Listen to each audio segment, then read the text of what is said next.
ఒకప్పుడు పులిందల్లో ఈ దస్తగిరి అనే వ్యక్తి కానీ ఈ సునీల్ అనే వ్యక్తి కానీ 500 రూపాయలు 1000 రూపాయలు కూడా ఆర్థిక ఇబ్బందులతో ఇతరులను అడుక్కుండే పరిస్థితుల్లో ఉండే వీళ్ళు ఇప్పుడు కోట్ల రూపాయలకు పడగలెత్తినారంటే ఎవరిచ్చినారు వీళ్లకు?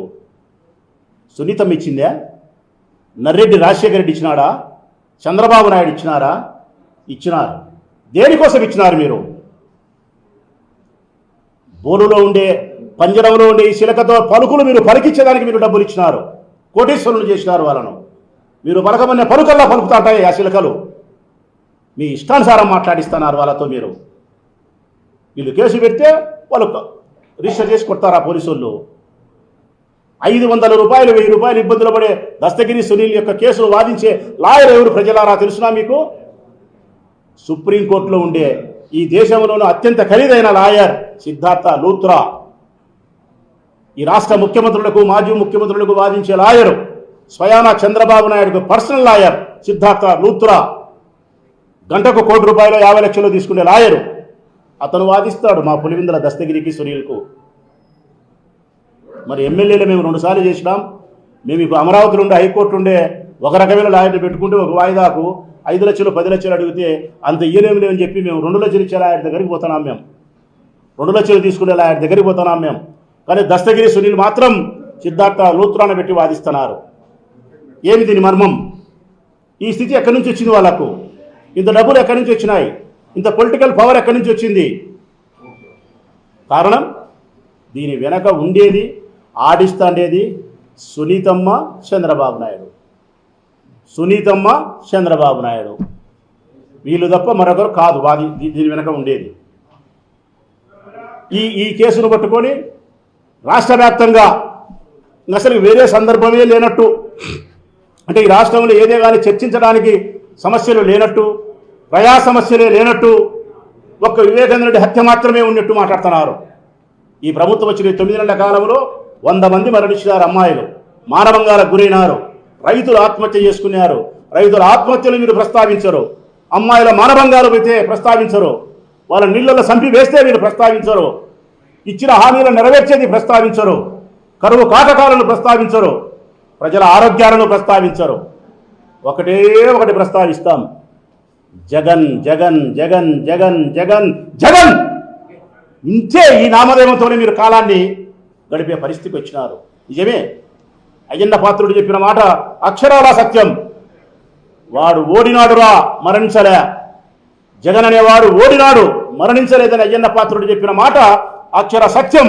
మీ గుండెల్లో సింహ స్వప్నమై ఉన్నాడు జగన్మోహన్ రెడ్డి. అందుకే మీరు ఆయనకు 11 సీట్లు వచ్చినా కానీ 40% వచ్చిన ఓట్లను చూస్తున్నారు.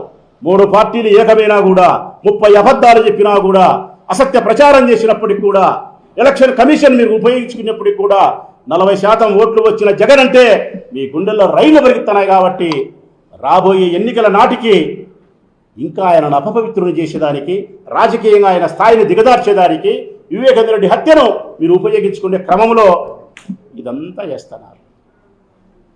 అందుకే వివేకానంద రెడ్డి రక్తం తెచ్చి జగన్మోహన్ రెడ్డి గారి సొక్కాలు పూయాలా? ఇది తప్ప వేరేదేమన్నా ఉందో మీరు చేసే పని? ఈ ఆంధ్రజ్యోతి పత్రికల్లో రాసేది ఇవే కదా మీరు రాసేది. పిఏ కృష్ణారెడ్డి డైరెక్షన్ అంట, జగన్మోహన్ రెడ్డి అవినాష్ రెడ్డి గారి డైరెక్షన్ అంట, కృష్ణారెడ్డి యాక్షన్ అంట. నిన్న కృష్ణారెడ్డి స్వయంగా చెప్తున్నాడు, నన్ను సిబిఐ వాళ్ళు విచారించినారు, రామ్ సింగ్ అనే అధికారి నన్ను కొట్టినాడు, నన్ను చేసినాడు, నేను ఈ విధంగా చెప్పిన సర్వం నిన్న చెప్తున్నాడు 36 సార్లు. అవి లెక్కలేకి తీసుకోరు, అవి పరిగణలోకి తీసుకోరు. అసలు ఎందుకు వేరే కోణంలో మీరు విచారణ చేసే కార్యక్రమం చేయరు మీరు? వివేకానంద రెడ్డికి 2వ భార్య ఉంది. ఒక ముస్లిం వనితని ఆమె పెళ్లి చేసుకున్నాడు. ఒక కుమారుని వాళ్ళు కన్యారు. మరి 2వ వివాహం చేసుకున్న తర్వాత ఆ వనిత బయటకు వచ్చి మాట్లాడినప్పుడు ఆస్తి పాస్తులకు సంబంధించో మరొక దానికో ఉన్నప్పుడు ఆయన చాటింగ్ చేసింది ఆయనతో. DNA టెస్ట్ చేసినారా వివేకానంద రెడ్డి కొడుకా కాదా అని చెప్పి? ఆ చాటింగ్ను పరిగణలోకి తీసుకున్నారా? ఆ కోణంలో విచారణ చేసినారా? ఏ కోణంలో, దస్తగిరి కోణంలో కానీ, సునీల్ యాదవ్ కానీ, ఎర్రగంగిరెడ్డి బెంగళూరులో రియల్ ఎస్టేట్ వ్యాపారానికి సంబంధించిన వచ్చిన లావాదేవీలకు సంబంధించి కానీ, వివేకానంద రెడ్డి 2వ భార్యకు సంబంధించిన కుమారునికి సంబంధించి కానీ ఏ కోణంలో విచారణ చేయరు. ఒకే ఒక కోణం, ఆ కోణమే అవినాష్ నేరస్తుడైతే జగన్ నేరస్తుని చేయొచ్చు అని చెప్పి, జగన్ నేరస్తుని చేస్తే భారతమ్మను కూడా చేయొచ్చు అని చెప్పి. అసలు సిబిఐ విచారణ పూర్తయింది చెప్పిన తర్వాత కూడా ఇంకా మీరు దీని మీద కొనసాగిస్తూ ఉన్నారంటే, ఇంకా మీరు మాట్లాడుతూ ఉన్నారంటే ఒకే ఒక కారణమే నేను చెప్పినట్టు స్పష్టంగా చెప్తా ఉన్నాం. ఇప్పుడు మళ్ళా చెప్తున్నాం, అవినాష్ రెడ్డి అనే వ్యక్తి హత్య చేయడం కానీ, హత్య చేయించడం కానీ, హత్యకు ఉసిగొల్పడం కానీ, హత్యకు డబ్బులు ఇవ్వడం కానీ, లేకుంటే ఆ హత్యా స్థలంలో జరిగిన సాక్ష్యాలను ఉద్దేశపూర్వకంగా చెరిపివేసే ప్రయత్నం చేసినా కానీ వీటిలో ఏదైనా కోర్టు తీర్పునిస్తే రాచమల్లు అనేవాడు రాజకీయ జీవితంలో ఉండడు. రాచమల్లు అనేవాడు రాజకీయంలో శాశ్వతంగా ఉండడు. మా అవినాశే హత్యకు కారణభూతుడైన తర్వాత ఈ కడప జిల్లాలో ప్రొద్దుటూరు నుంచి రాజకీయాలలో రాచమల్లు ఉండడు. నేనే కాదు, నా సహచర మిత్రులు ఎమ్మెల్యే అభ్యర్థులందరినీ కూడా రాజకీయాలను నిష్క్రమించమనే కోరుతాను నేను. ఇంత పెద్ద మాట చెప్పినాము, రుచించవు. మీకు ఒక్కటే, పిరికి వాళ్ళు మీరు, అసమర్థులు మీరు. జగన్ అంటే భయం ఉంది మీకు. మీ వెన్నుపూసకు జ్వరం వస్తుంది జగన్ పేరు తలుచుకుంటే. మీకు వెన్నుపూసకు ఓడిపోయి సంవత్సరం అయింది. మేము సంవత్సర కాలంలో మీరు సాధించిన ప్రగతి ఏమీ లేకపోవడం పైగా సంవత్సర కాలంలో జగన్ బయటకు వస్తే జగన్ పట్ల ప్రజలకు ఉండే అభిమానాన్ని, జన సమూహాన్ని చూసి మీ వెన్నెముకకు జ్వరం కాస్తుంది మీకు. ఆ బాధ తట్టుకోలేకనే ఈ ప్రయత్నాలన్నీ చేస్తూ ఉన్నారు. చివరిగా నేను చెప్పే మాట ఒకటి, రాష్ట్ర ప్రజలకు, ఇది కేవలం వివేకానంద రెడ్డి గారి రక్తం తెచ్చి జగన్మోహన్ రెడ్డి చొక్కాగా పూసి ఆయనను అపవిత్రులు చేసి రాజకీయంగా దిగదార్చాలనే ప్రయత్నంతో ఆంధ్రజ్యోతి, ఈనాడు, ఏబిఎన్ పత్రికలు, పచ్చ పత్రికలు రాసే వార్తలు, తెలుగుదేశం పార్టీకి సంబంధించిన నాయకులు మాట్లాడే అబద్ధాలు, చంద్రబాబు నాయుడు తెర వెనుక నుండి ఆడించే ఆట, దానికి పావులుగా ఉపయోగపడే సునీతమ్మ, దానికి మరీ దగ్గరగా ఉపయోగపడే సునీల్ అనే దస్తగిరినే అంతకు.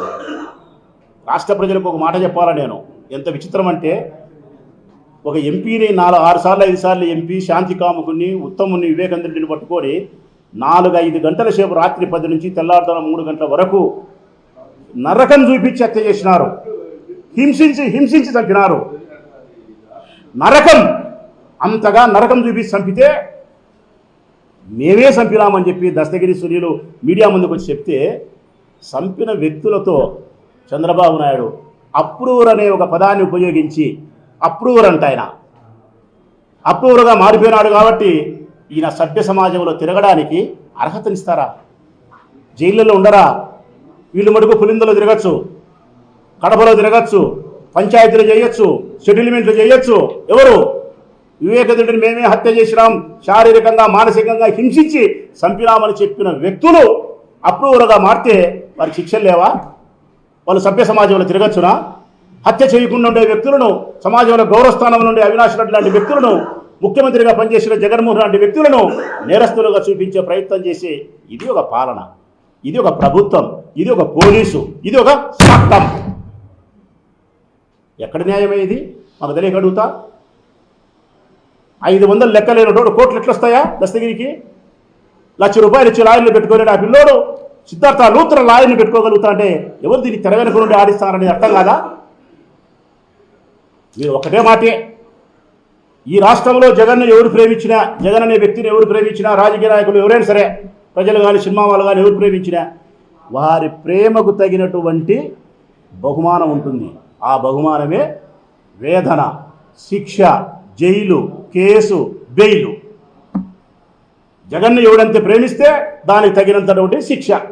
రాచమల్లి ఇంత గట్టిగా మాట్లాడుతున్నాడు, వీళ్ళు లోపల పెట్టు, వీళ్ళు లోపల పెట్టు. ఏదో విధంగా ఎట్లా పెట్టాలా? వీళ్ళు లోపల గతంలో ఏమన్నా ఉంటే పెట్టాలా, లేకుంటే ఇప్పుడు ఏమైనా స్వేచ్ఛ పెట్టాలా? చేసినా చేయకపోయినా మనం ఇరికించి పెడతాం లోపల. ఇదే కదా మీరు చేసే ప్రయత్నం.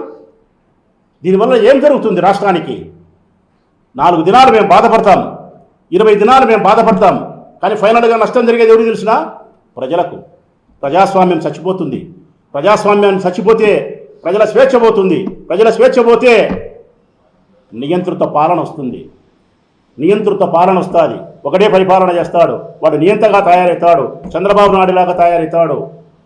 ప్రజలకు దక్కాల్సిన ఏది ప్రజాస్వామ్యంలో స్వేచ్ఛ, గౌరవము, హక్కులు ఏమి దక్కకుండా పోతాయి.